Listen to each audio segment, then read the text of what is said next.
Good evening, everyone.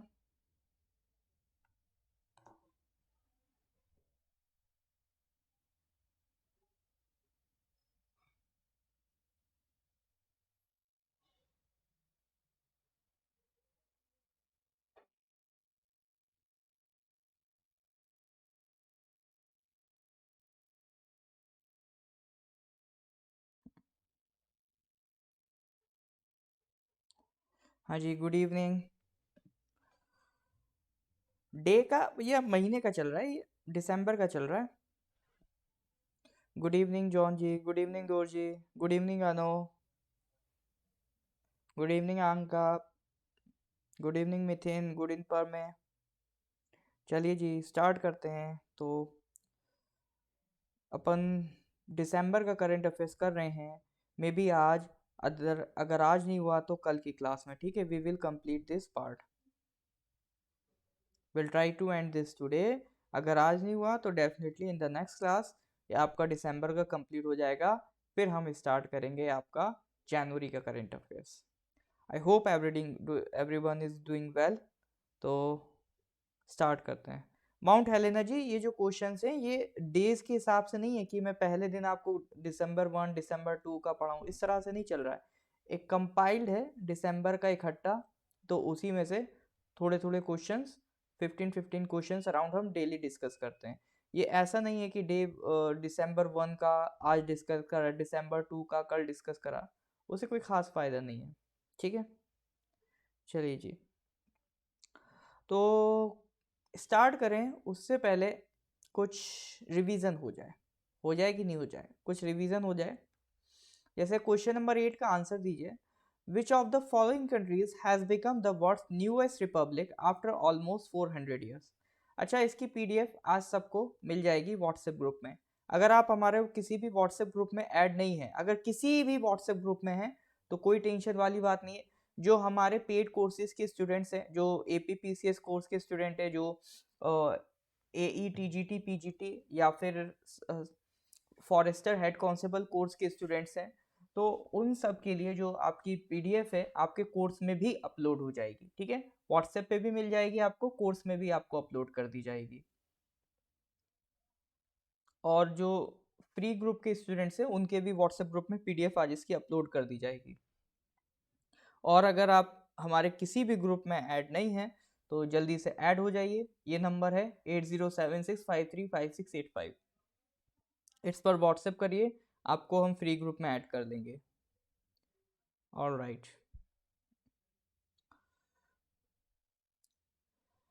चलिए जी। तो correct answer क्या आ रहा है? बारबाडोस आ रहा है। नेक्स्ट क्वेश्चन का अगला क्वेश्चन ये बताना। Government has slashed the GST rate on ethanol meant for blending under the ethanol blended petrol program to how much percent from 18%। ठीक है, इथेनॉल पे जो जीएसटी है, जो ब्लेंडेड पेट्रोल के लिए इथेनॉल बनाया जाता है, उस पर जीएसटी 18% से घटा के कितनी कर दी गई है? Tell me. नहीं मीट, कल तो संडे था, जहां तक मुझे याद है कल संडे था। संडे को ऑफ रहता है क्लास, संडे का दिन अपन ऑफ रखते हैं। ठीक है, पढ़ाई में इतना भी नहीं डूब जाना है कि अपनी लाइफ स्टाइल को ही आप भूल जाएं। ठीक है, और ये दिन वैसे भी जो हमारे स्टूडेंट्स होते हैं उनको हम ये कहते हैं, आपने वीक में जितना भी पढ़ा है, अब हो तो आप भी इंसान, तो कुछ ना कुछ पार्ट मिस हो जाता है, कुछ ना कुछ पार्ट रह जाता है। तो जो भी पार्ट रह गया है उसको कंपनसेट करने के लिए संडे आप रखा करो, ताकि 7 दिन हफ्ते भर की जो भी आपके पोर्शन छूट जाए उसको कब कंप्लीट कर लो? संडे वाले दिन।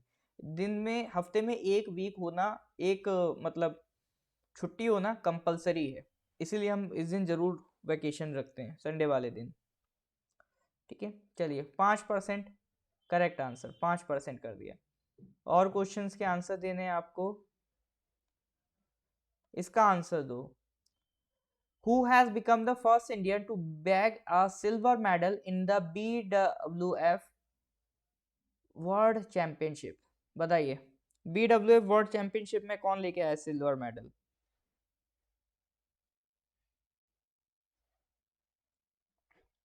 हाँ जी, BWF वर्ल्ड चैंपियनशिप कौन लाया भैया silver medal? Who has become the first Indian to bag a silver medal in the BWF world championship? बताइए।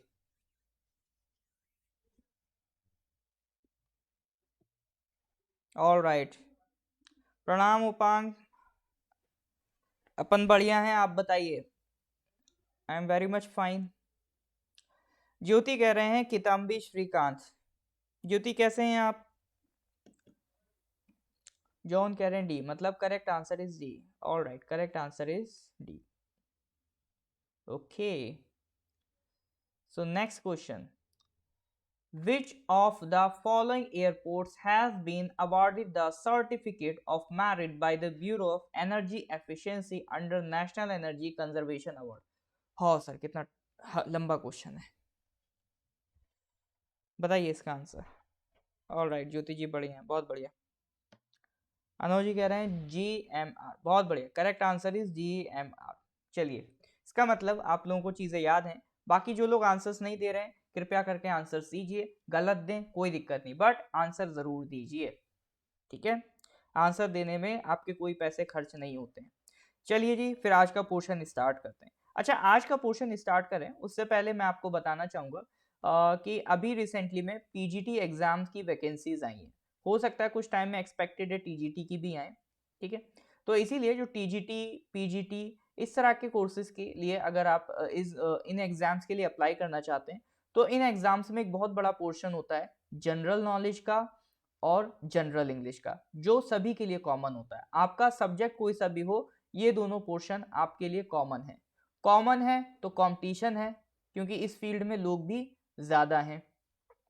तो इन दोनों पोर्शन को कवर कराने के लिए हमारे पास सेपरेट सेपरेट कोर्सेज हैं। एक कोर्स है जनरल नॉलेज का, एक कोर्स है जनरल इंग्लिश का।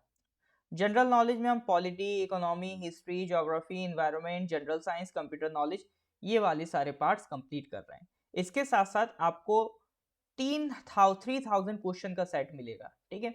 हमारा जो SI का एग्जाम हुआ था उसमें हमने कुछ 1000 क्वेश्चंस करवाए थे, ठीक है। तो 25% पेपर उन्हीं 1000 क्वेश्चंस में से फंस गया था, प्लस बाकी का जो 25% पेपर है वो मेरे नोट्स में से आया था, ठीक है। तो करीब 50% से ऊपर पेपर SI मेंस में हमारे पढ़ाए हुए बच्चे करके आ गए थे इजीली, ठीक है। इसके साथ साथ तो अब पिछली बार तो 1000 थे, अब हमने इसका अमाउंट बढ़ा के कितना कर दिया, 3000, ठीक है। 3000 क्वेश्चंस आपको कराए जाएंगे। इसके PDF, क्विज, ठीक है, टेस्ट सीरीज सब इसमें आपको प्रोवाइड होगा। इंग्लिश में भी ग्रामर का पोर्शन है, वोकैब का पोर्शन है, राइटिंग सेक्शन का पोर्शन है। तो नया बैच स्टार्ट हुआ है GK और इंग्लिश का, अगर आप ज्वाइन करना चाहते हैं for the purpose of TGT PGT, please join it, ठीक है। WhatsApp number is 8076535685। इस नंबर पर आप व्हाट्सएप भी कर सकते हैं या फिर आप कॉल भी कर सकते हैं अगर आप इस कोर्स में इंटरेस्टेड हैं। 8076535685। ऑल राइट, चलिए जी, तो स्टार्ट करते हैं भैया आज का पहला question. Question number 91, which of the following has won the junior US Open squash tournament in the under 15 girls category event held in Philadelphia? Philadelphia में एक अंडर 15 टूर्नामेंट हुआ था, स्क्वैश टूर्नामेंट था, ठीक है। US ओपन स्क्वैश टूर्नामेंट हुआ था, तो वो किसने जीता है? करेक्ट आंसर आपसे पूछ रहा है। ये स्पोर्ट्स सेक्शन का क्वेश्चन है, ठीक है। मैं कई बार कह चुका हूँ, स्पोर्ट्स सेक्शन के क्वेश्चन में, स्पोर्ट्स के जो क्वेश्चन है उनके लिए अलग से एक कॉपी आप बना दो, क्योंकि स्पोर्ट्स के क्वेश्चन बहुत हैं और स्पोर्ट्स के क्वेश्चन आते भी बहुत हैं।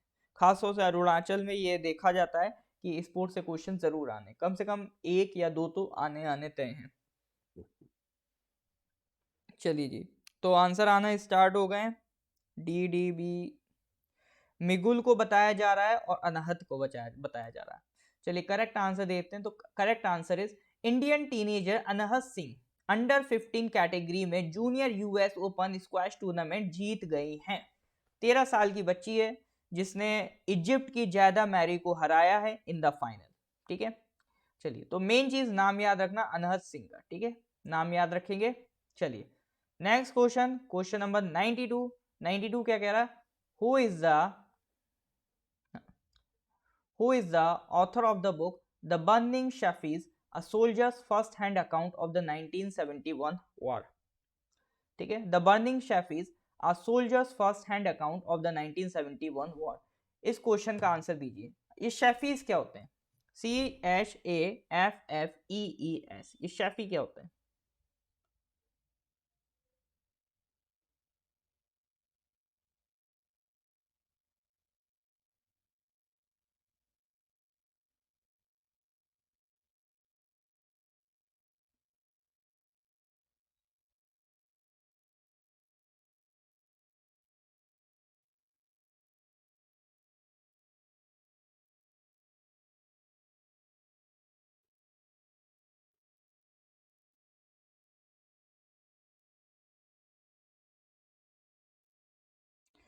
शेफीज भैया वैसे तो आपका बाल्ड पर्सन को भी कहते हैं, मतलब गंजे आदमी को भी कुछ लोग। शेफीज यहाँ से जो मतलब है, यहाँ मतलब है टैंक्स का।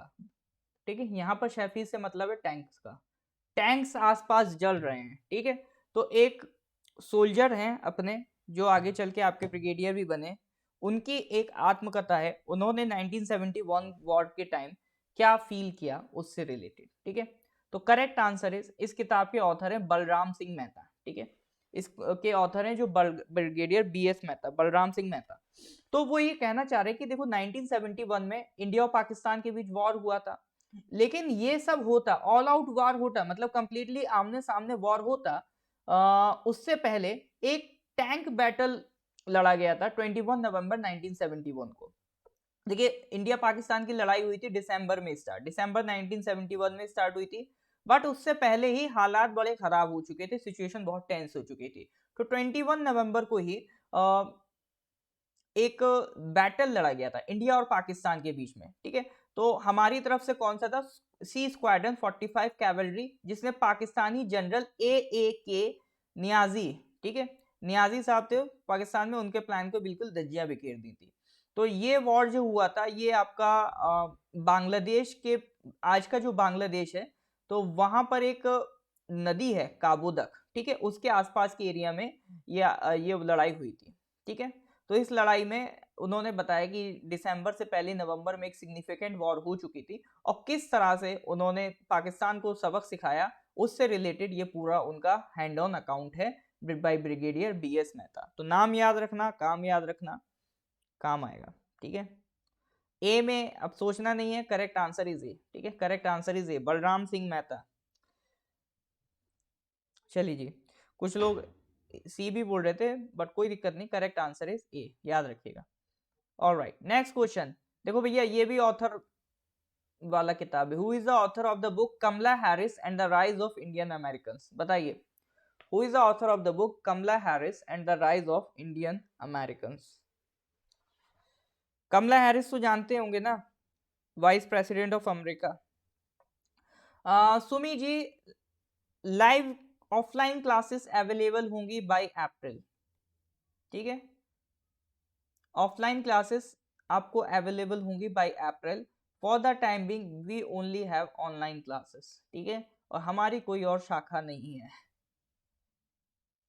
नहीं, कभी कभी होता है, जैसे दिल्ली में क्या है, दिल्ली में जगह जगह आप जाएंगे तो अग्रवाल स्वीट्स मिल जाएगा। ऐसा नहीं है किसी एक अग्रवाल की फ्रेंचाइजी है, सब अलग अलग अग्रवाल नाम के लोग हैं, अपनी अलग अलग दुकानें खोल के बैठ गए। तो एक शॉप से लोग कुछ खाते हैं, फिर उसमें कोई कंप्लेन होगी तो वो दूसरी शॉप पे करते हैं कि भाई तुम्हारी उस वाली फ्रेंचाइजी पे हमने खाया था तो बढ़िया नहीं लगा था, या कुछ भी प्रॉब्लम रही, तो वो बेचारा कहता है भैया हम अलग हैं, हम अलग हैं, वो अलग हैं, हम अलग हैं, भले ही हमारा नाम अग्रवाल हो, लेकिन हम फ्रेंचाइजी नहीं है, एक दूसरे से बिल्कुल अलग हैं। हमारी मिठाई अलग, आप उनकी मिठाई अलग। तो बेचारे फिर कभी कभी परेशान होके क्या करते हैं, एक पोस्टर लगाने लगे कि हमारी अन्य कोई शाखा नहीं है, we don't have any another branch, ठीक है। तो ऐसा भी हो जाता है, तो वही हम कह रहे हैं, हमारी कोई और शाखा नहीं है। पता चला कोई नॉर्थ ईस्ट PSC का बैनर लगा के बैठ जाए वहां पे। चलिए जी, करेक्ट आंसर क्या है? तरुण बसु। हाँ जी, Kamala Harris and the rise of Indian American, correct answer is Tarun Basu. ये बेसिकली ये तरुण बसु ने कमला हैरिस के बारे में लिखा कि कमला हैरिस थी कौन, एक इमिग्रेंट इंडियन मदर से बॉर्न आउट है, ठीक है। और उसके साथ साथ एक तो Kamala Harris plus other Indian American किस तरह से अमेरिका में बहुत इन्फ्लुएंशियली ग्रो हो रहे हैं, क्योंकि आप खुद इमेजिन कर लो, एक इंडो अमेरिकन पर्सन आज अमेरिका की सेकंड मोस्ट पावरफुल पोजीशन पे है, वाइस प्रेसिडेंट ऑफ अमेरिका। तो उनका ये सफर कैसा रहा, बाकी इंडो अमेरिकन कैसे आगे बढ़ रहे हैं, क्या कैसे उनका इन्फ्लुएंस बढ़ रहा है, तो इन सारी चीजों से रिलेटेड ये किताब है। ठीक है, बाकी इसको पढ़ने की खास जरूरत नहीं, एक बार रीडिंग कर लेंगे मोर देन एनफ है। अगर आपको इंटरेस्ट हो जानने में किताब किसके बारे में तो एक बार रीडिंग कर लीजिए, ना भी करेंगे तो कोई दिक्कत नहीं, बस इतना याद रखना इस किताब को किसने लिखा है, तरुण बसु ने लिखा है। चलिए जी नेक्स्ट क्वेश्चन पे आते हैं, question number 94। Indian army has recently launched a contemporary messaging app, what is the name of this app. अब आप खुद ही सोचो, इंडियन आर्मी व्हाट्सएप वगैरह तो यूज नहीं करेंगे ना, क्योंकि ये हमारे हाथ में नहीं है, व्हाट्सएप का इंक्रिप्शन हमारे कंट्रोल में नहीं है, एक फॉरेन कंट्री फॉरेन कंपनी के कंट्रोल में है। तो हमारी जो सिक्योरिटी फोर्सेस हैं इस तरह की एप्स पे तो रिलाई नहीं कर सकती, तो हमें क्या करना पड़ेगा, अपनी खुद की मैसेजिंग ऐप बनानी पड़ेगी, उसी पे भरोसा करेंगे। तो वही इंडियन आर्मी ने किया है, तो एक contemporary messaging app recently launch करी है। तो वो क्या पूछ रहा है, ऐप का नाम पूछ रहा है, बताइए। ऑलराइट, अच्छा अगर कोई स्टूडेंट स्पेसिफिक एपीएसएसबी लेवल के एग्जाम्स की तैयारी कर रहा है, एपीएसएसबी के जीके की तैयारी कर रहा है, ठीक है, और वो सिर्फ जीके का कोर्स खरीदना चाहता है, तो वो परचेज कर सकता है, 1500 का कोर्स है, ठीक है। वहां पे ऑलमोस्ट सारे लेक्चर्स मेरे ही बनाए हुए हैं, वहां पे मैं ही पढ़ा रहा हूँ, ठीक है। तो वो 1500 का कोर्स है एपीएसएसबी जीके का। चलिए, तो Indian army has recently launch a contemporary messaging app, what is the name of this app, बताइए। सिग्मा, ऑलराइट, सब लोग कॉन्फिडेंट है, हाँ जी, करेक्ट आंसर है असिग्मा। असिग्मा फुल फॉर्म क्या है, फुल फॉर्म है आर्मी सिक्योर इंडिजीनियस, ठीक है, army secure indigenous messaging application, army secure indigenous messaging application, ये है असिग्मा। तो एक टीम है आर्मी की, कॉर्प्स ऑफ सिग्नल्स, तो उन्होंने ये डेवलप किया है। ऐसा नहीं कि अभी अभी नया शुरू हुआ है कि हम नया नया ऐप यूज कर रहे हैं, उससे पहले व्हाट्सएप यूज करते थे। असिग्मा से पहले भी हम एक और ऐप यूज करते थे, आर्मी वाइड एरिया नेटवर्क, ठीक है, आर्मी वाइड एरिया नेटवर्क को यूज करते थे आवान को। इसको हमने किससे रिप्लेस कर दिया भैया, इसको रिप्लेस कर दिया है असिग्मा से, ध्यान रखिएगा, आवान को किससे रिप्लेस कर दिया, असिग्मा से। चलिए जी, थैंक यू मीत। अगर ज्वाइन करना है तो आप ये 8076535685 इस पर व्हाट्सएप कर सकते हैं या कॉल कर सकते हैं। ओके, सिग्मा रूल, अरे आजकल ये बहुत वो रील्स में चल गया, sigma sigma sigma. Sigma rule कभी समझाऊंगा, वो थोड़ा मैथमेटिकल है, ठीक है, आराम से कभी डिस्कस करेंगे सिग्मा रूल क्या होता है, मजेदार चीज है, मजा आएगा, ठीक है। चलिए, तो यहाँ तक कोई दिक्कत तो नहीं है।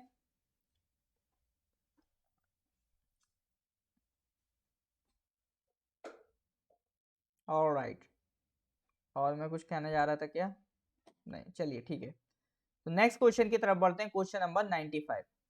Which of the following institutions has launched the Vernacular Innovation Program? Vernacular Innovation Program किसने लॉन्च किया, नीति आयोग, नाबार्ड, एनडीसी, सेबी, बताइए। हाँ जी जॉन, इंग्लिश ग्रामर का भी कोर्स है, ठीक है, इंग्लिश ग्रामर का भी हमारे पास कोर्स है।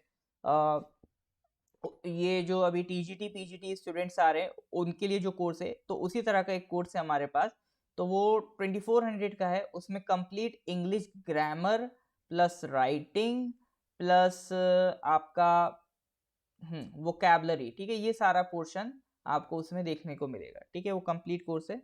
इसी नंबर पर आप व्हाट्सएप कर दीजिए 8076535685, आपको और डिटेल मिल जाएंगे। इंडियन पॉलिटी का फी, देखिए याजिर एक बार आप इस नंबर पर व्हाट्सएप कर दीजिएगा, ठीक है, 8076535685, यहाँ पर आप अपना क्वेश्चन पुट अप कर देना, आपको फर्दर डिटेल्स मिल जाएंगी कोर्स की फी और कोर्स के बारे में, ठीक है। चलिए,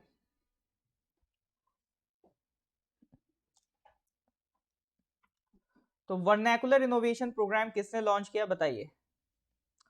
ओके, तो बहुमत कह रही है नीति आयोग, हाँ जी, तो correct answer is NITI Aayog. किसने लॉन्च किया है, ये लॉन्च किया नीति आयोग ने। ये हो क्या सकता है, वर्नैकुलर इनोवेशन प्रोग्राम होगा क्या। अच्छा देखो, वर्नैकुलर लैंग्वेज क्या होती है, देखिए लाइक जरूर कर दीजिए प्लीज, लाइक और शेयर जरूर कर दीजिए इस लेक्चर को जितना पॉसिबल हो सके, ताकि और लोगों तक भी ये जानकारी पहुंच सके। तो वर्नैकुलर लैंग्वेजेस आपने सुना होगा,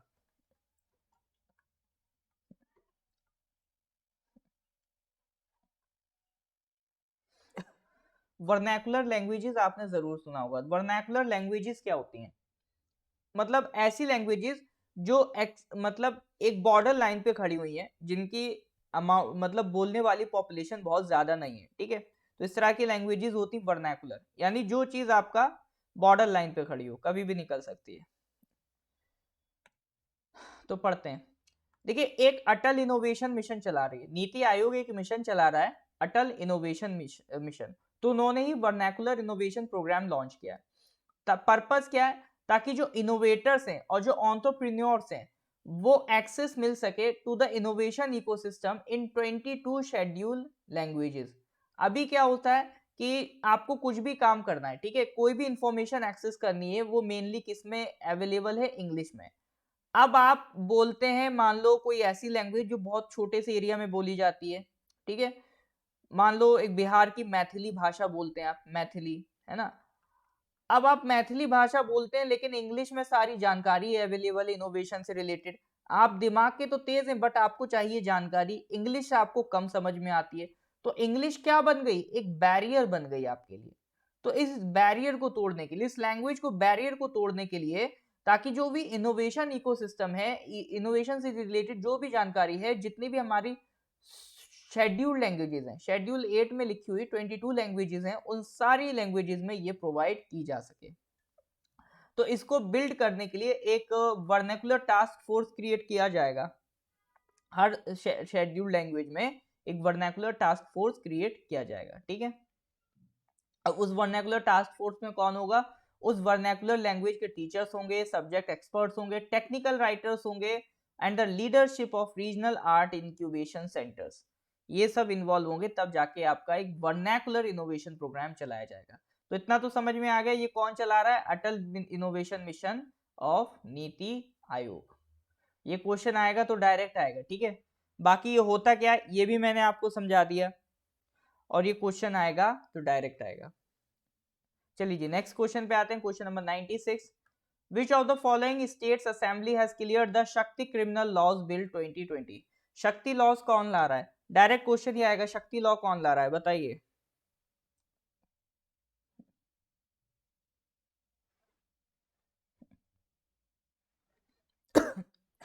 Which of the following states assembly has cleared the Shakti Criminal Laws Bill 2020 on crime against women and children? बताइए।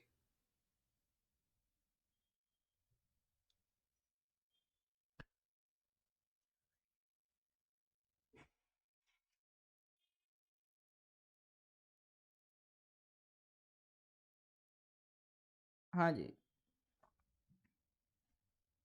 महाराष्ट्र। बहुत बढ़िया भैया, करेक्ट आंसर इज महाराष्ट्र। शक्ति लॉज कौन लेके आ रहा है? महाराष्ट्र लेके आ रहा है। तो इसमें क्या है, रेप केसेस में कैपिटल पनिशमेंट दी जाएगी, और टाइम लिमिट है 30 डेज का टू कंप्लीट द प्रॉब, ठीक है। सारी जो भी आपको इन्वेस्टिगेशन करनी है 30 डेज में कंप्लीट करो और फांसी पे लटकाओ।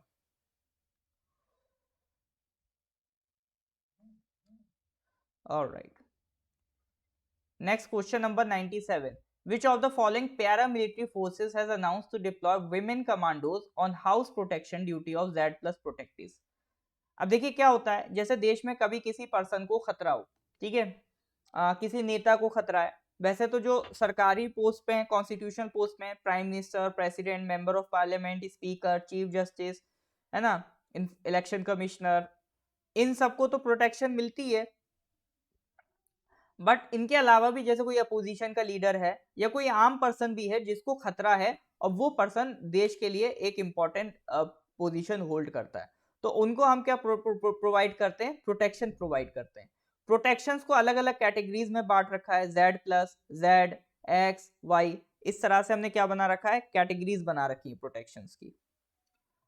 तो उन प्रोटेक्शंस में हम लोग पैरामिलिट्री फोर्स को लगाते हैं। पहले NSG लगाते थे, अब किसको लगा देते हैं? सीआरपीएफ भी उसमें आपको देखने को मिलेगी, ठीक है। सीआरपीएफ, सीआईएसएफ के कमांडोज भी लगाए जाते हैं इन प्रोटेक्शन। तो ये पूछ रहा है, ये जो पैरामिलिट्री फोर्सेज हैं, सीआरपीएफ, सीआईएसएफ, तो इनमें से अभी तक जो थे मेल कमांडोज लगाए जाते थे, तो कौन सी ऐसी फोर्स है जिसने डिसाइड किया है कि विमेन कमांडोज को भी हम डिप्लॉय करेंगे? अब समझ रहे हैं क्वेश्चन क्या है? विमेन कमांडोज को डिप्लॉय करने के लिए किसने अनाउंस किया है?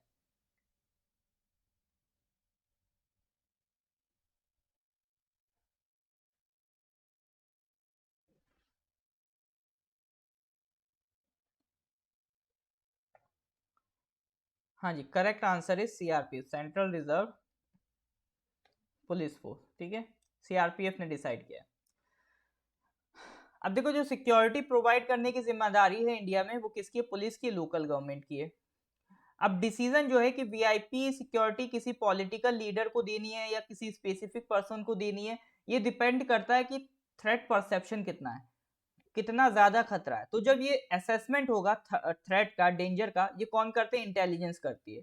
तो फिर ये डिसाइड होता है कि किस तरह की सिक्योरिटी कवर देनी है। तो 4 कैटेगरीज हैं ब्रॉडली हमारे पास। जो हाईएस्ट लेवल कैटेगरी है वो Z+, फिर है Z, फिर है Y, फिर है X, ठीक है। तो सबसे हाईएस्ट कैटेगरी सिक्योरिटी किसको मिलती है? आपका PM, president, CM, union ministers, MPs, MLAs, bureaucrats, farmer bureaucrats, जजेस, फॉर्मर जजेस, कुछ ऐसे बिजनेसमैन, क्रिकेटर्स, फिल्म स्टार्स, इस तरह के लोगों को मिलती है।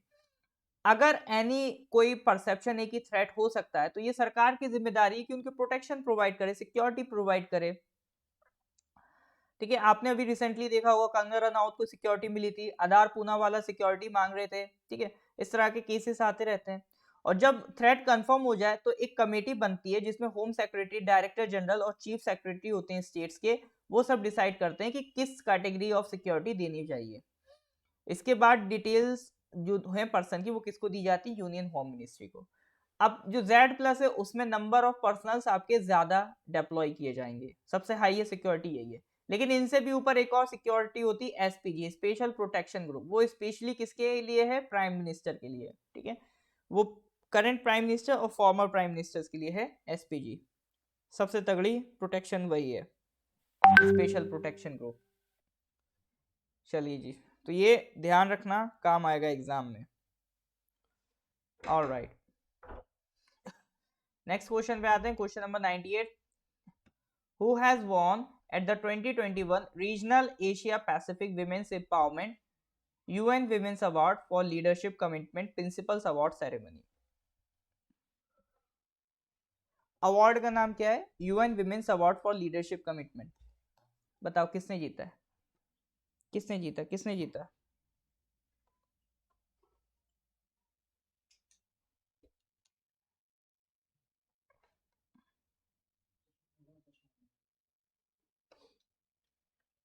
हाँ जी, अवार्ड का नाम क्या है? United Nation women's award for leadership commitment.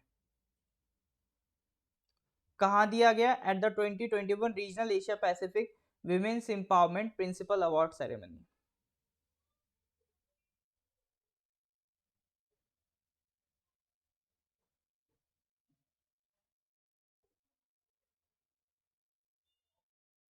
हाँ जी, दिव्या हेगडे। हाँ जी, ये किसको दिया गया है?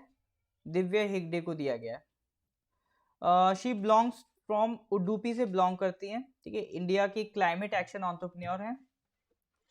तो ध्यान रखिएगा, नाम याद रखिएगा, पूछेगा तो नाम ही पूछेगा, दिव्या हेगडे। चलिए नेक्स्ट क्वेश्चन की तरफ बढ़ते हैं, question number 99। Which of the following countries has won the safe under 19 women's championship by defeating India in the finals? बताइए क्वेश्चन नंबर 19 का आंसर।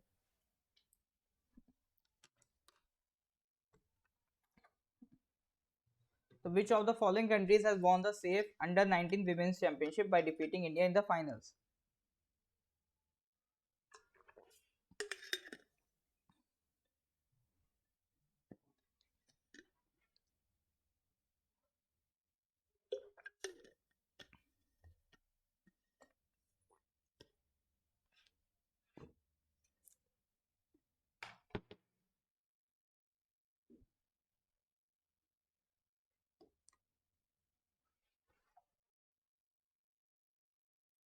हाँ जी, Bangladesh.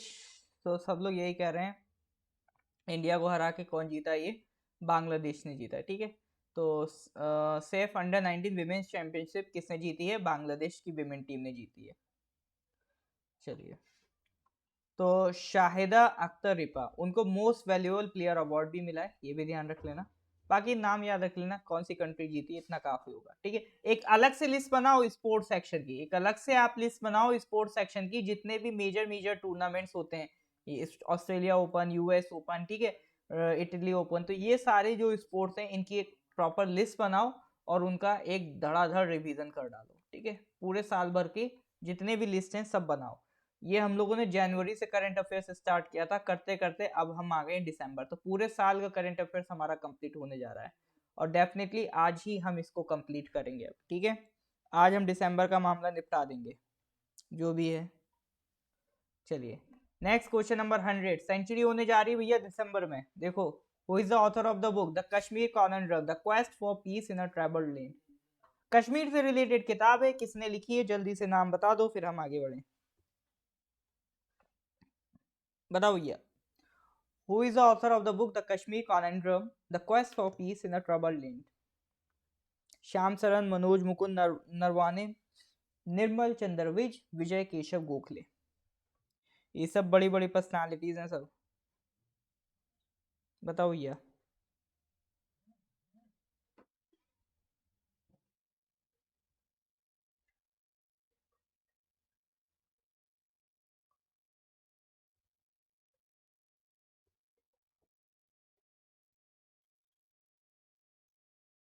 All right. Who is the author of the book The Kashmir Conundrum, The Quest for Peace in a Troubled Land?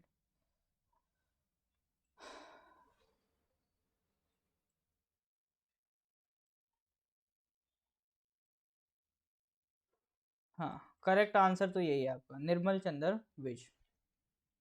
Correct answer क्या है? NC Vij. ठीक है, नाम याद रखेंगे। अच्छा, बुक्स पढ़ते हैं आप लोग? कोई फेवरेट बुक बताइए अपनी, कोई पढ़ी हो।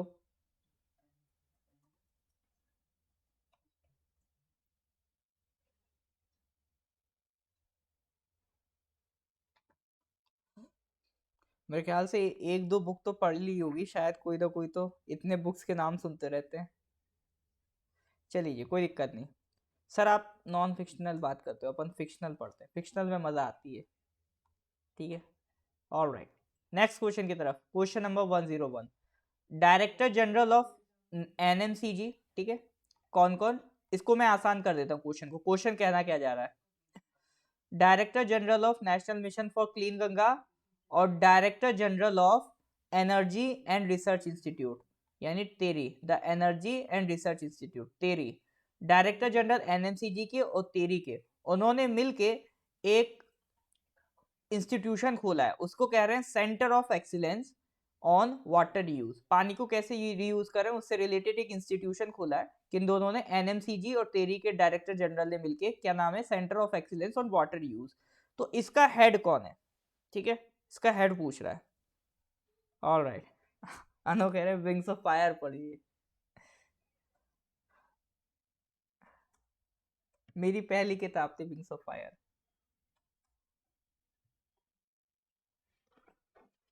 चलिए जी,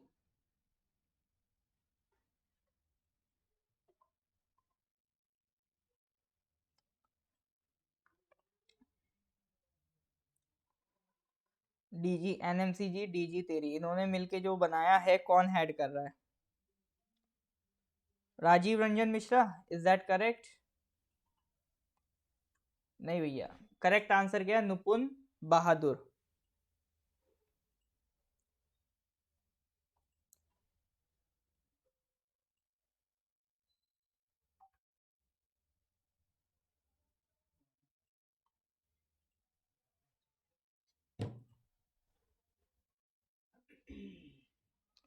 भैया correct answer is Nupun Bahadur. ठीक है, Center of Excellence on Water Use is the first of its kind to be established in the country through a collaboration between NMCG and TERI। तो ये किस किस के कोलैबोरेशन से बना है? NMCG और TERI के कोलैबोरेशन से बन रहा है।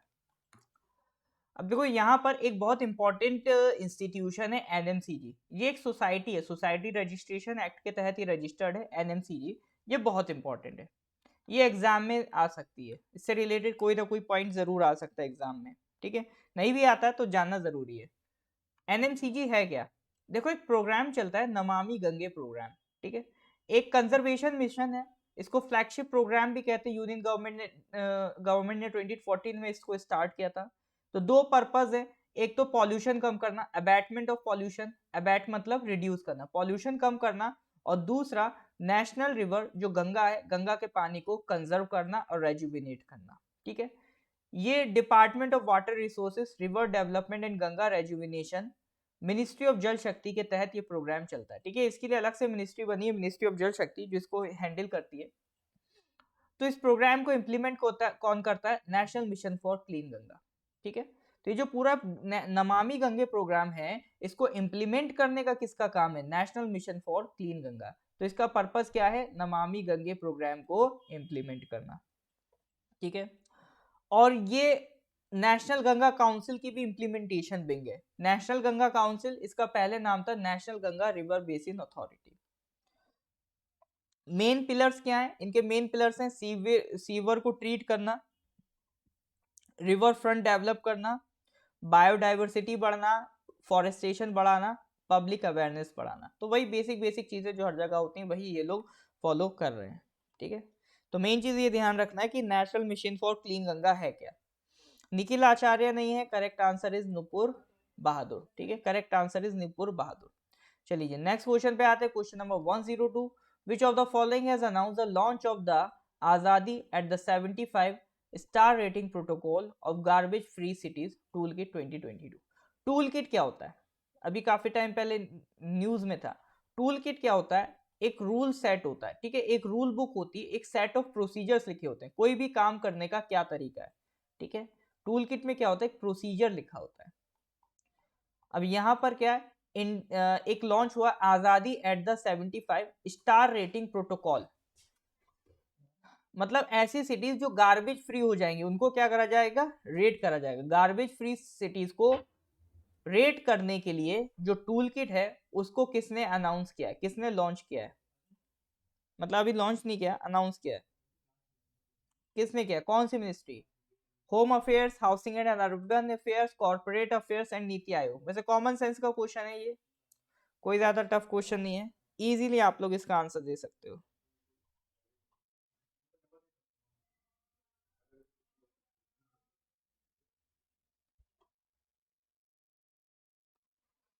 हाँ जी, हाँ भैया, correct answer is ministry of housing and urban affairs, ठीक है। Correct answer is ministry of housing and urban affairs.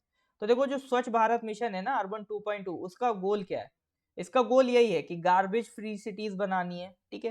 Waste water को प्रॉपरली ट्रीट करना है, इससे पहले कि वो वाटर बॉडीज यानी किसी रिवर या लेक में वो पानी जाए, उस वेस्ट वाटर को ट्रीट करना है।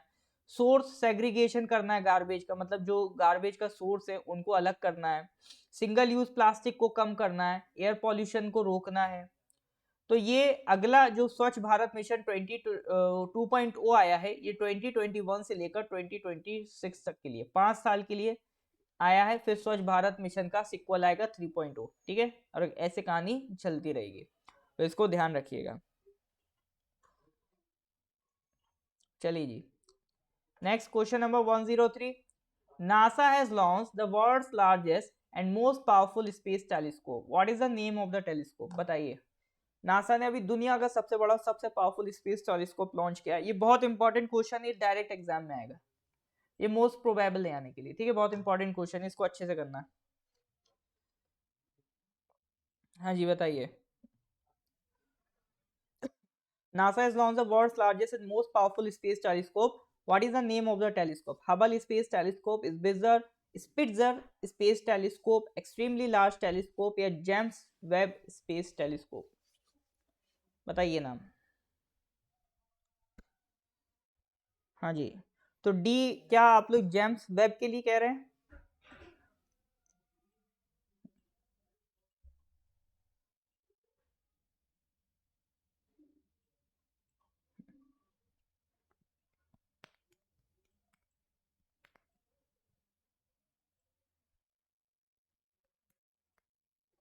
ऑलराइट,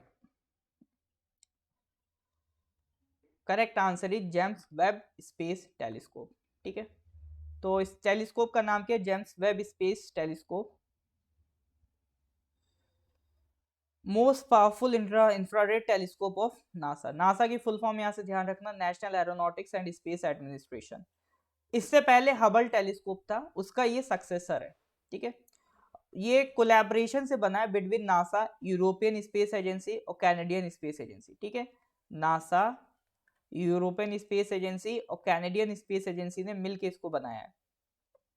काफी कुछ नया करने को है। एक्सोप्लैनेट्स की हम इसमें बात करेंगे, उसका एटमॉस्फेयर को ये स्टडी करेगा, ऐसे एटमॉस्फेयर सर्च करेगा जो अर्थ से रिलेटेड है, अर्थ से सिमिलर है। ठीक है, तो ये आपका काम किसका है? James Webb space telescope. तो इसके रिलेटेड जो भी जानकारी है एक बार देख लेना, मतलब काम नहीं आएगी लेकिन एक बार देख लोगे थोड़ा सा फील आएगा। क्या होता है ना, पिक्चर अगर दिमाग में होती है तो क्लैरिटी ज्यादा होती है, जल्दी याद हो जाता है। तो पिक्चर लगाने से क्या है, थोड़ा सा इंटरेस्ट आ जाता है और जल्दी याद होने लगेगा। इसलिए अपन ने क्या करा, पिक्चर लगा दिया। ऐसा नहीं कि पढ़ने बैठ जाए कि ट्रिम फ्लैप क्या होता है, सोलर पावर एरे क्या होता है, बस देख लो आप इसको, एक बार नजर भर के देख लेना, उसमें काम हो जाएगा। ठीक है, next question number 104, union minister of home affairs and minister of corporation. ठीक है, याद रखिएगा अमित शाह जो हैं होम अफेयर्स मिनिस्टर भी हैं और आपका कॉर्पोरेशन, मिनिस्ट्री ऑफ कॉर्पोरेशन के भी minister, ministry of cooperative societies, ठीक है, उसके भी मिनिस्टर है। तो उन्होंने गवर्नेंस इंडेक्स लॉन्च किए 2021 में। अब देखो जो 25 दिसंबर है ना, सरकार उसको गुड गवर्नेंस डे के रूप में भी सेलिब्रेट करती है। इस दिन क्रिसमस भी है और सरकार क्या है, गुड गवर्नेंस डे के रूप में भी इसको सेलिब्रेट करती है। तो इस दिन उन्होंने कहा चलो एक रैंकिंग निकालते हैं, गेम खेलते हैं, हम गवर्नेंस इंडेक्स निकालते हैं। तो जितने भी स्टेट्स हैं इंडिया में उन सबको हम चेक करेंगे, उनको रैंकिंग देंगे कि वो कितनी अच्छी तरह से गवर्नेंस कर रहे हैं। ठीक है, तो वही पूछ रहा है विच of the following states has top the composite rank score covering 10 sectors in the good governance index 2021। तो गुड गवर्नेंस इंडेक्स में किसने टॉप करा ये पूछ रहा है। हाँ बिल्कुल सही, गुजरात छो, correct answer is Gujarat 6, Gujarat correct answer है। ठीक है,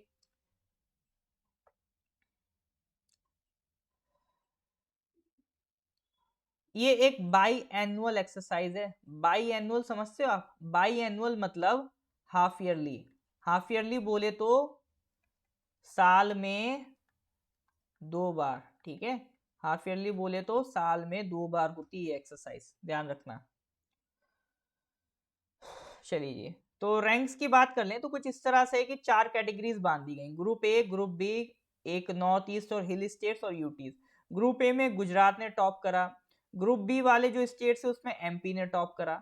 ग्रुप ए में अगर हम बात करें, गुजरात है, महाराष्ट्र है, गोवा है। ग्रुप बी में फिर Madhya Pradesh, Rajasthan, Chhattisgarh. North east area में अगर हम बात करें तो टॉप किसने करा, Himachal Pradesh, then Mizoram, then Uttarakhand. UTs में बात करें तो किसने टॉप करा, दिल्ली ने। तो ये कुछ कॉम्प्रिहेंसिव रैंकिंग्स हैं ABCD ग्रुप्स में जो गुड गवर्नेंस इंडेक्स के तहत निकाली जाती है, इनको ध्यान रखना। तो गुजरात ने टॉप करे छू, ध्यान रखे छू। ठीक है, बिल्कुल तामी जी, बिल्कुल, बहुत बढ़िया। अटल जी को याद करने के लिए गुड गवर्नेंस डे बनाया गया, उनका बर्थडे होता है 25 दिसंबर। चलिए जी, next question, who is the author of the book the monk who transformed Uttar Pradesh. समझ गए होंगे किसकी बात हो रही है।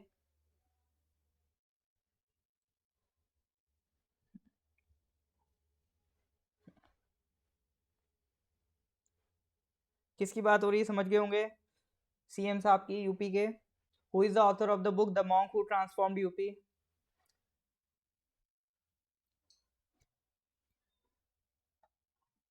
शांतनु है शायद, हाँ Shantanu Gupta is the correct answer. ठीक है, मतलब इसमें बताया कि योगी आदित्यनाथ जो यूपी के सीएम है, उन्होंने एक इमेज चेंज करी, यूपी वाला भैया।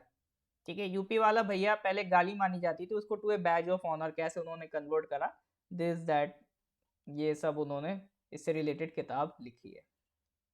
चलिए कोई बात नहीं, अच्छी बात है। नेक्स्ट क्वेश्चन पे आते हैं, question number 106, Oil India Limited, ठीक है, Oil India Limited is setting up a plant to manufacturing green hydrogen in which of the following states.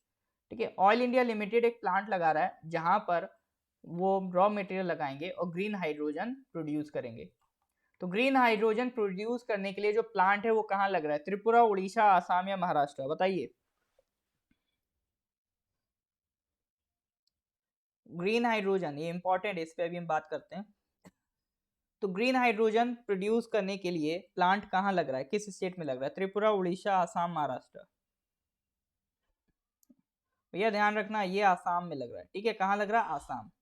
अब देखो प्लांट तो लग रहा है, लेकिन यहाँ पर हम एक बहुत इंपॉर्टेंट जानकारी की बात करेंगे। हम लोग पढ़ते तो रहते हैं green hydrogen, green hydrogen, green hydrogen अच्छा है, ग्रीन हाइड्रोजन वैसा है, ग्रीन हाइड्रोजन ऐसा है। लेकिन ग्रीन हाइड्रोजन है क्या, इसको थोड़ा सा फील लो, ठीक है। ये समझना जरूरी है, इंपॉर्टेंट है, क्योंकि green hydrogen is the future, ठीक है। ये फ्यूचर है, सरकार इसमें इंटरेस्टेड है, तो इससे रिलेटेड सवाल बने चांसेस बहुत ज्यादा हाई हैं, ठीक है। तो डायरेक्ट पूछ लेगा कि ग्रीन हाइड्रोजन में बाई प्रोडक्ट्स क्या निकलते हैं। जैसे ऐसा होता है ना, कोई रिएक्शन होती है तो उसके कुछ बाई प्रोडक्ट्स निकलते हैं। जैसे आप कोई दवा खाते हो, ठीक है, आपने कोई दवा खाई, मान लो फीवर की, आपने खाई दवा फीवर की, फीवर तो चला गया, हेडेक आने लगा। तो हेडेक क्या है? आपका साइड रिएक्शन है, या कह लो आपकी दवा का बाई प्रोडक्ट है, ठीक है। तो बाई प्रोडक्ट जो मतलब हम बनाना नहीं चाहते बट फिर भी बन जाते, तो बहुत आराम से क्वेश्चन बन जाएगा कि ग्रीन हाइड्रोजन बनाने में बाई प्रोडक्ट्स क्या है। तो ग्रीन हाइड्रोजन बनता कैसे वो समझ लेते हैं। सर हाइड्रोजन मतलब ये ग्रीन कलर का होता है क्या? सब देखते हैं। देखो ग्रीन हाइड्रोजन में बेसिकली होता क्या, रिन्यूएबल एनर्जी यूज होती है। जैसे कहीं पर या तो सोलर पैनल लगा देंगे या विंड टर्बाइन लगा देंगे, उससे एनर्जी प्रोड्यूस करेंगे। एनर्जी प्रोड्यूस करी और वो डाल दी एक इलेक्ट्रोलाइजर में, ठीक है, एक मशीन में डाल दी वो एनर्जी। मशीन का नाम क्या है? एक इलेक्ट्रोलाइजर। अब वो इलेक्ट्रोलाइजर क्या करेगा? उस एनर्जी को यूज करके वाटर को सेपरेट करेगा। वो इलेक्ट्रोलाइजर क्या करेगा? वाटर को सेपरेट करेगा। तो ये जो H2O है ये वाटर होता है, ये इसमें से O2 अलग कर देगा और H2 अलग कर देगा। कितना ही मतलब इलेक्ट्रोलाइजर दुख का काम कर रहा है। O2 अलग, H2 अलग, ठीक है। अब इसमें से जो H2 ही तो आपकी हाइड्रोजन गैस है, ठीक है। H2 क्या है? आपकी हाइड्रोजन गैस है, और इसका बाई प्रोडक्ट क्या है? ऑक्सीजन है, ठीक है। कितनी बढ़िया टेक्नोलॉजी, जिसका बाई प्रोडक्ट ही ऑक्सीजन निकल रहा है। अभी तक हम क्या देखते थे? CO2 जैसे बाई प्रोडक्ट होते थे, लेकिन इसका बाई प्रोडक्ट ही क्या निकल रहा है? ऑक्सीजन निकल रहा है। और H2 कहाँ होगा? H2 को आप एक डब्बे में स्टोर कर लेना और इसको जहां भी रिक्वायर्ड हो वहां भेज देना। मान लो किसी कंपनी में भेजना है तो वहां पैक करके भेज सकते हो। तो ये हो गया आपका हाइड्रोजन एनर्जी। इस तरह का जो हाइड्रोजन है इलेक्ट्रोलिसिस से निकलने वाला, ये कैसा हाइड्रोजन है? Green hydrogen. इससे पॉल्यूशन कम होता है, ठीक है, कंपैरेटिवली बहुत हद तक कम पॉल्यूशन करेगा, बहुत ही हद तक बहुत ही कम कार्बन ये जनरेट करेगा, ठीक है। तो ये खास बात है ग्रीन हाइड्रोजन की। अब हाइड्रोजन सिर्फ ग्रीन नहीं होता है। ग्रीन हाइड्रोजन तो हमने पढ़ लिया किससे आता है? Electrolysis of water using renewable energy और लोअर कार्बन फुटप्रिंट होता है, ठीक है। इलेक्ट्रिक क्या करती है? इलेक्ट्रिसिटी वाटर को स्प्लिट कर देती है हाइड्रोजन और ऑक्सीजन में। इसके बाई प्रोडक्ट्स क्या हो गए? ऑक्सीजन हो गया, वाटर हो गया, वाटर वेपर हो गया, ठीक है। ये सब इसके बाई प्रोडक्ट्स हो गए। एक होती है ब्राउन हाइड्रोजन, ठीक है। ये कब प्रोड्यूस होती है? जब आप कोल का यूज करो, ठीक है। मतलब जैसे अभी आप इलेक्ट्रिसिटी का यूज कर रहे थे तो ग्रीन हाइड्रोजन मिली, अगर उसकी जगह इलेक्ट्रोलिसिस करने के लिए कोल का यूज करो तो क्या मिलेगा? ब्राउन हाइड्रोजन मिलेगा। और अगर नेचुरल गैस यूज करो तो ग्रे हाइड्रोजन मिलेगा। और नेचुरल गैस यूज करो बट जो एमिशंस हैं उसको कैप्चर कर लो, ठीक है, तो वो ब्लू हाइड्रोजन है। अब जैसे नेचुरल गैस यूज करोगे तो गैस यूज करने के बाद भी तो कुछ एमिशंस निकलते हैं, अगर वो एमिशंस कैप्चर नहीं किए तो ग्रे हाइड्रोजन, और कर लिए तो ब्लू हाइड्रोजन। तो green, brown, grey, blue. I hope ये डिफरेंट डिफरेंट टाइप्स के हाइड्रोजन अपन ने क्लियर कर लिए, ठीक है।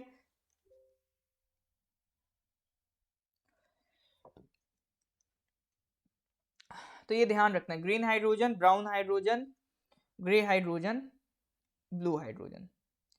चलिए जी नेक्स्ट क्वेश्चन पे आते हैं। Question number 107, health states progressive India report have been released by which of the following?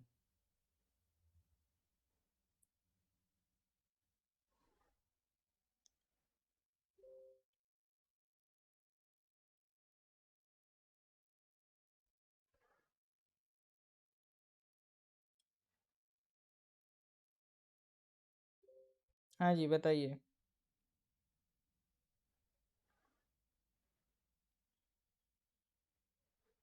नीति Aayog, health states, progressive India. वैसे कॉमन सेंस लगा सकते हो, मतलब कॉमन सेंस नहीं, ये तुक्का लगा सकते हो एग्जाम में, जहाँ पे स्टेट से रिलेटेड कोई रैंकिंग निकालता है ना, तो वो जनरली यूजुअली देखना नीति आयोग ही होगा। और यहाँ पे भी करेक्ट आंसर क्या है, नीति आयोग। ठीक है, तो स्टेट हेल्थ इंडेक्स निकाला है नीति आयोग ने। अब हेल्थ इंडेक्स में मेजर क्या करते हैं, डिफरेंट डिफरेंट स्टेट्स में हेल्थ की कंडीशन क्या है। ठीक है, क्या क्या मेजर करते हैं, क्या क्या मेजर करते हैं, चार चीजें मेनली देखते हैं, तीन चीजें, हेल्थ आउटकम देखते हैं, गवर्नेंस एंड इंफॉर्मेशन देखते हैं, की इनपुट्स प्रोसेस देखते हैं। हेल्थ आउटकम में देखते हैं कि वहां पर न्यू नेटल मोर्टेलिटी रेट कैसा है, अंडर 5 मोर्टेलिटी रेट कैसा है, सेक्स रेशियो एट बर्थ क्या है। गवर्नेंस और इंफॉर्मेशन मतलब इंस्टीट्यूशंस कितना डिलीवरीज दे रही हैं वहां पर, सीनियर ऑफिसर कितने वहां पे ऑक्यूपाइड हैं। की इनपुट्स में मतलब कितना शॉर्टफॉल है हेल्थ केयर प्रोवाइडर्स के बीच में, और कितना रिकमेंडेड है, मतलब इंफ्रास्ट्रक्चर आपके पास है या नहीं है, तो वो किस में आ जाएगा, की इनपुट्स में आ जाएगा। तो इन सारे बेसिस पे हम लोग क्या है, हेल्थ इंडेक्स निकालते हैं। तो हेल्थ इंडेक्स में कंपेयर कर लो, कंपेयर कर सकते हैं आप 2018 और 2019 के डेटा को। तो ये रैंक 1 किसकी थी 2018 में, केरला की, 2019 में भी केरला की। 2 की बात करें तो अभी हमें करंट से मतलब है, तो करंट में बात करें तो 2 second rank Tamil Nadu, third Telangana, फिर आंध्र प्रदेश, फिर महाराष्ट्र। आखिरी के चार बिल्कुल नीचे से अपनी पोजीशन बरकरार रखते हुए 2018 में भी यूपी, 2019 में भी सबसे बुरी हालत में यूपी, देन बिहार, भाई भाई हैं कहाँ जाएंगे, फिर एमपी, फिर झारखंड नहीं, फिर है राजस्थान। ठीक है, तो यूपी बिहार एमपी इन्होंने अपनी पोजीशन मेंटेन करी, इनके लिए बधाई। चलिए जी, इसको ध्यान रखिएगा। आज का last question, question number 108, which among the following is the first of the indigenously built missile corvettes that were decommissioned after 32 years of service। अभी एक मिसाइल कॉर्वेट को डीकमीशन किया गया, किसको डीकमीशन किया गया बताइए।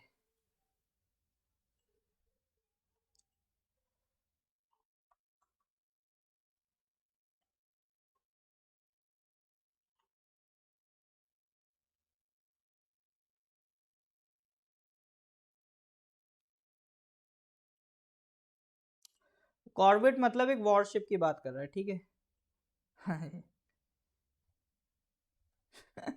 भाई भाई है, चलो भाई।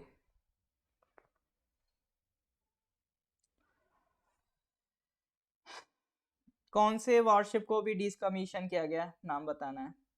ये correct answer is INS Khukri को। ठीक है, MDL Mazagon dock ship builders limited, MDL कहते हैं इसे, एमडीएल ने बनाया था 1989 में। ठीक है, अच्छा आईएनएस खुकरी पहले जो था उस वो वर्जन था F149, बट वो इंडिया पाकिस्तान जब वॉर हुआ था ना 1971 में, तो उसको डुबा दिया था एक सबमरीन ने, पाकिस्तान की एक सबमरीन थी, तो आईएनएस खुकरी को डुबा दिया था उन्होंने। तो वर्ल्ड वॉर 2 के बाद पहली बार कोई अगर वॉरशिप डूबा था तो आईएनएस खुकरी ही था। ठीक है, बट फिर से हम खुकरी को वापस लिया है। ठीक है, जैसे एक बार मेरा फोन चोरी हुआ, तो मैंने सेम फोन दोबारा खरीद लिया, बस क्या करा, कलर चेंज कर लिया, पिछली बार दूसरा कलर था, अगली बार दूसरा। तो पहले आईएनएस खुकरी F149 था, फिर आईएनएस खुकरी P49 खरीद लिया, मतलब हमने रेडी कर लिया। तो अभी भी कॉम्बैट में, अब ये 32 साल हो गए, अब इसके जाने की उम्र हो गई, तो हमने इसका क्या करा, डीकमीशन कर दिया। तो आईएनएस खुकरी नाम याद रखना। गुड नाइट याही को, गुड नाइट। बड़ी जल्दी में रहते हैं सब लोग। चलिए जी,